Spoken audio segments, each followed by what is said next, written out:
नमस्कार स्वामी भक्तांनो, माझ्या स्वामीला अर्पण या चॅनलवर तुम्हा सर्वांचं मनापासून खूप खूप स्वागत आहे. स्वामी तुमच्या सर्व चांगल्या इच्छा पूर्ण करू देत आणि नेहमी तुम्हाला आनंदात, सुखात आणि हसत खेळत ठेवू देत. हीच स्वामीचरणी प्रार्थना. श्री स्वामी समर्थ महाराजांना त्रिवार वंदन करून आजच्या व्हिडिओला सुरुवात करूया. तर मित्रांनो, होळीची रात्र खास असते, विशेष असते. या दिवशी जर तुम्ही काही खास उपाय केले तर तुमच्यावर माता लक्ष्मीची कृपा होऊ शकते.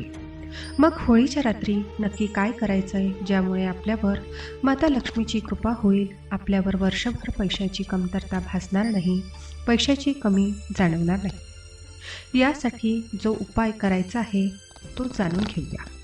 पण त्याआधी माझ्या स्वामीला अर्पण मराठी चॅनलला सबस्क्राईब नक्की करा. मित्रांनो, होळीच्या रात्री अनेक जण मंत्रसिद्धीसाठी वेगवेगळ्या मंत्राचा जप सुद्धा करतात. होळीची रात्र खास मानली जाते. या दिवशी ज्योतिषशास्त्री उपाय केल्यामुळे विशेष लाभ होतो असं सुद्धा म्हटलं जातं. त्यापैकीच एक उपाय आहे लक्ष्मी प्राप्तीसाठी. उपाय म्हणजे जर तुम्हाला आर्थिक अडचणी असतील तर होळीच्या दिवशी रात्री तुम्ही हा उपाय करून बघू शकता. लक्षात घ्या, श्रद्धा भक्तीने केलेला उपाय नक्कीच फळ देतो. पण नक्की काय करायचं आहे तर संध्याकाळी एक नारळ घेऊन संपूर्ण ते नारळ सोलायचं आहे. त्याला शेंडीसुद्धा ठेवायची नाही. ज्या नारळाला 3 डोळे असतात त्यातील एक डोळा फोडून किंवा छिद्र करून त्यातील सर्व पाणी बाहेर काढा आणि त्यामध्ये पूर्ण तूप भरावे. तूप नारळामध्ये गच्च भरल्यानंतर एका कोऱ्या कागदावर आपल्या ज्या काही अडचणी असतील त्या सविस्तर लिहून त्या नारळावरती चिठ्ठी धरावी आणि लाल किंवा काळ्या धाग्याने नारळाला पूर्ण गुंडाळावे. नारळ कुठेही दिसता कामा नये. अशा प्रकारे पूर्ण दोऱ्याने नारळाला बंद करून ते नारळ होळीत विसर्जन करावे. नारळ विसर्जन करत असताना मनोमन अग्निदेवतेला प्रार्थना करावी. एका विड्याच्या पानावर तुपात भिजवलेल्या 2 लवंगा, 1 बताशा ठेवावा.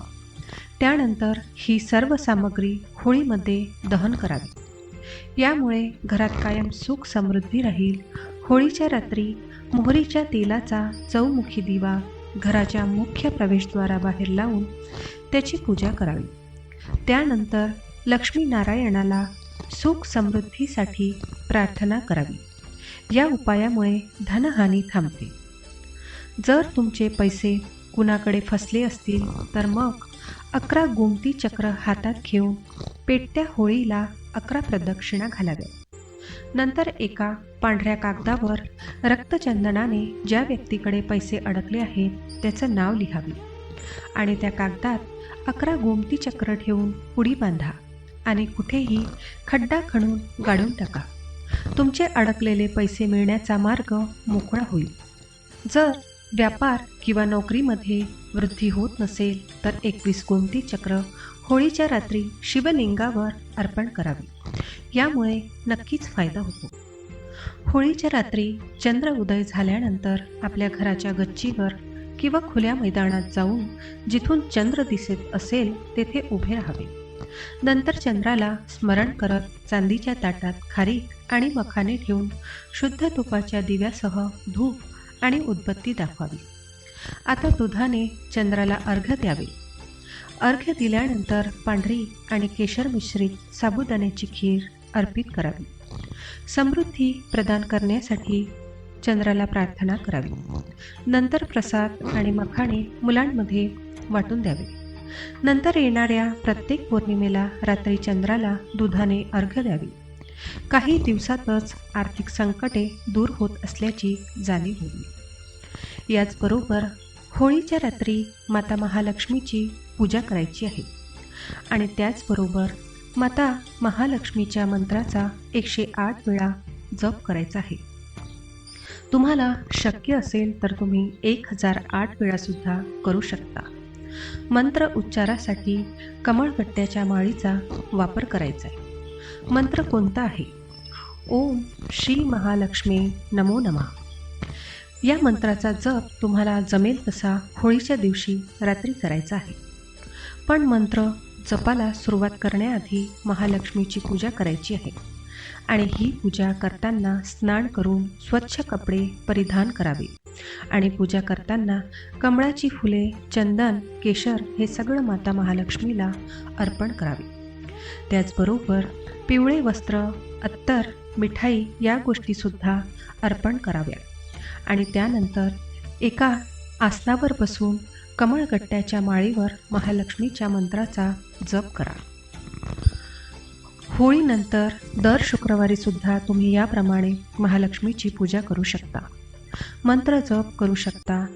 यामुळे तुमच्या आर्थिक समस्या दूर होतील आणि पैसे कमवण्याचे नवनवीन मार्ग तुमच्यासमोर मोकळे होतील.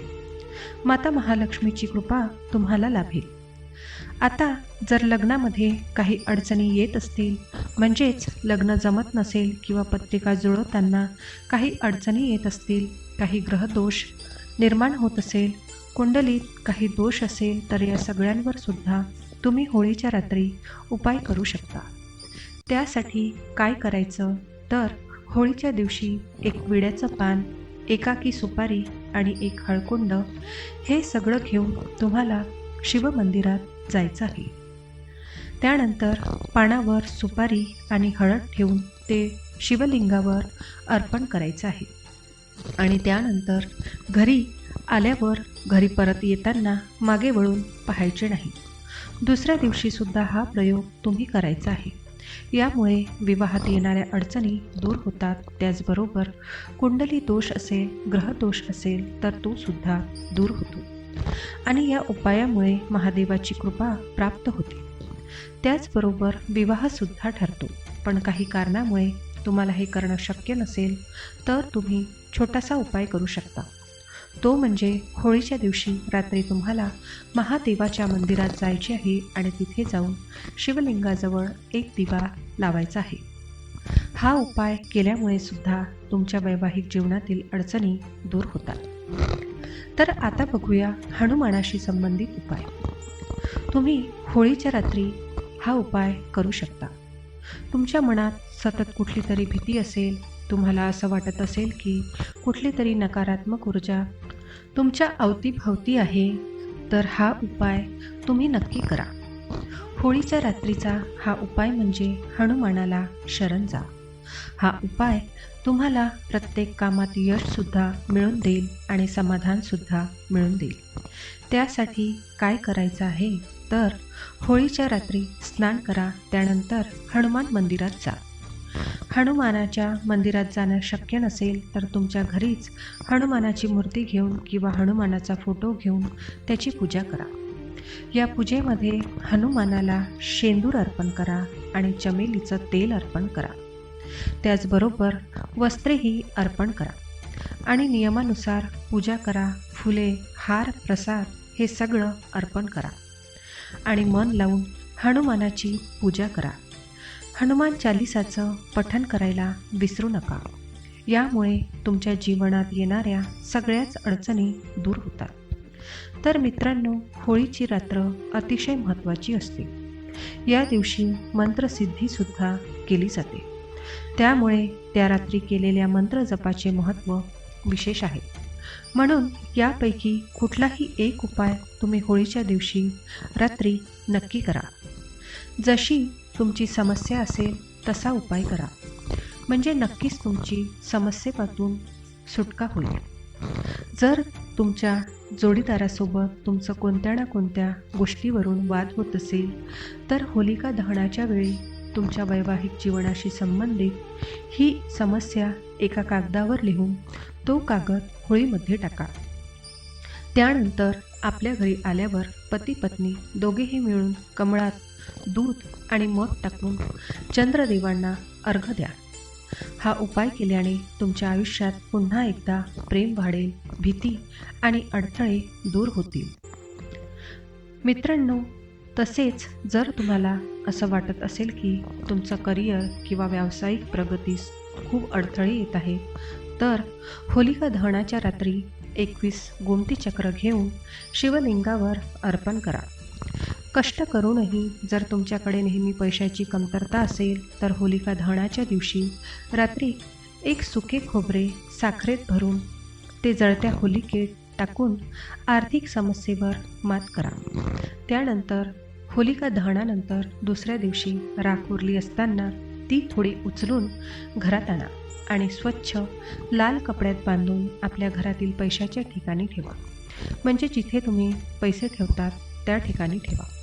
या उपायाने सुद्धा आर्थिक स्थिती सुधारते असं म्हटलं जाते. पण मित्रांनो, सगळ्यात महत्त्वाची गोष्ट, होलिका दहनाच्या आधी तुम्ही तुमचं घर स्वच्छ करा. घरात असलेल्या नकारात्मक वस्तू बाहेर काढा. नकारात्मक वस्तू म्हणजे काय? तर घरात असलेले तुटके फुटके भांडे, त्याचबरोबर भंगार, अशा वस्तू ज्या खूप वर्षापासून वापरतच नाही आहे आणि पुढेही कधी वापरले जाणार नाही, त्या वस्तू घरामध्ये नकारात्मकता निर्माण करतात आणि त्यामुळे या वस्तू तुम्ही होलिका दहनापूर्वीच घरातनं बाहेर काढा. घर स्वच्छ करा. वापरत नसलेले कपडे किंवा फाटके तुटके कपडे हे सुद्धा घरात ठेवू नका. त्यामुळे सुद्धा घरामध्ये नकारात्मक ऊर्जा वाढते असं वास्तुशास्त्र सांगतं. होलिका दहनाचा अर्थच मुळात असा असतो की सगळी नकारात्मकता आपल्याला जाळून टाकायची आहे आणि आपल्या जीवनामध्ये सकारात्मकता आणायची आहे. आणि मग फक्त वस्तूच नाही तर आपले नकारात्मक विचारसुद्धा आपण जाळून टाकायचे आहे आणि सकारात्मक विचारांना आपल्या मनामध्ये प्रवेश द्यायचा आहे. त्यामुळे आपले जीवन नक्कीच आनंदी होईल. त्याचबरोबर होलिका दहनाच्या दिवशी होलिकेत स्वतःवरून काढलेले उटणे जाळल्याने नकारात्मक ऊर्जा दूर होईल. घर, दुकान आणि कामाच्या ठिकाणी दृष्ट काढून होलिकेत जाणे फायदेशीर ठरते. भय आणि ऋणातून मुक्त होण्यासाठी नरसिंह स्तोत्राचे पठण करणे लाभदायक आहे. होलिका दहनानंतर जळत्या अग्नीत नारळ टाकल्याने कामातील अडथळे दूर होतात. जर कोणी सतत आजाराने त्रस्त असेल तर होलिका दहनानंतर उरलेली राख रुग्णाच्या झोपण्याच्या जागेवर शिंपडल्यास फायदा होतो. यशासाठी होलिका दहनाच्या ठिकाणी नारळ, विडा आणि सुपारी अर्पण करा. घरगुती त्रासापासून मुक्ती आणि सुख शांतीसाठी होलिकेच्या अग्नीत जवाचे पीठ अर्पण करा. होलिका दहनाच्या दुसऱ्या दिवशी भस्म घेऊन लाल रुमालात बांधून पैशाच्या जागी ठेवल्याने फालतू खर्च थांबतो. त्याचबरोबर वैवाहिक जीवनात शांतीसाठी होळीच्या रात्री उत्तर दिशेला एका पाटावर पांढरे कापडे पसरून मूग, हरभरा डाळ, तांदूळ, गहू, मसूर, काळी उडीद आणि तीळ यांच्या ढिगाऱ्यावर नवग्रह यंत्र स्थापित करा. यानंतर कुंकू, तिलक लावून तुपाचा दिवा लावून पूजा करावी. त्याचबरोबर होळीच्या दिवशी सकाळी शिवलिंगाला सुपारी आणि हळद अर्पण करा आणि न वळता घरी या. दुसऱ्या दिवशीही हाच प्रयोग करा. वाईट नजरेपासून बचाव करण्यासाठी शेणात जवस, आरसी आणि कुश मिसळून लहान उपला बनवून घराच्या मुख्य दरवाजावर टांगा. होळीच्या रात्री ओम नमो धनदाय स्वाहा या मंत्राचा जप केल्याने संपत्तीमध्ये वाढ होते. होलिका दहनाच्या रात्री 21 गोमती चक्र घेऊन शिवलिंगावर अर्पण केल्यास व्यवसायात लाभ होतो. त्याचबरोबर होळीच्या रात्री 12 वाजता पिंपळाच्या झाडाखाली तुपाचा दिवा लावून 7 प्रदक्षिणा केल्याने सर्व अडथळे दूर होतात. होळी पेटवताना गोमती चक्र, कवड्या आणि बताशे स्वतःवरून ओवाळून फेकल्याने जीवनातील प्रत्येक अडथळे नाहीसे होतात. त्याचबरोबर होलिकेला पुरणपोळीचा नैवेद्य दाखवायलाही विसरू नका आणि ती पुरणपोळी अर्पण करताना मनामध्ये संकल्प करा की तुम्ही तुमच्या कुठल्या तरी एका वाईट सवयीचा सुद्धा या होळीमध्ये दहन करत आहात. बघा तुमचं आयुष्य आनंदाने फुलतं की नाही. मित्रांनो, आणखीन एक महत्त्वाची गोष्ट, होळीनंतर साजरा होणाऱ्या रंग उत्सवात अर्थात धुलीवंदन आणि रंगपंचमीला नैसर्गिक रंगाचा वापर करा, जेणेकरून निसर्गाची आणि तुमच्या आरोग्याची सुद्धा हानी होणार नाही. तर मित्रांनो, हा व्हिडिओ तुम्हाला कसा वाटला मला कमेंट करून नक्की सांगा. व्हिडिओ आवडला असेल तर व्हिडिओला लाईक करा, जास्तीत जास्त लोकांना हा व्हिडिओ शेअर करा, म्हणजे त्यांनासुद्धा ही माहिती मिळेल. चला तर मग आजच्या व्हिडिओमध्ये एवढेच. मी तुम्हाला परत भेटते अशाच एका नवीन आणि माहितीपूर्ण व्हिडिओमध्ये.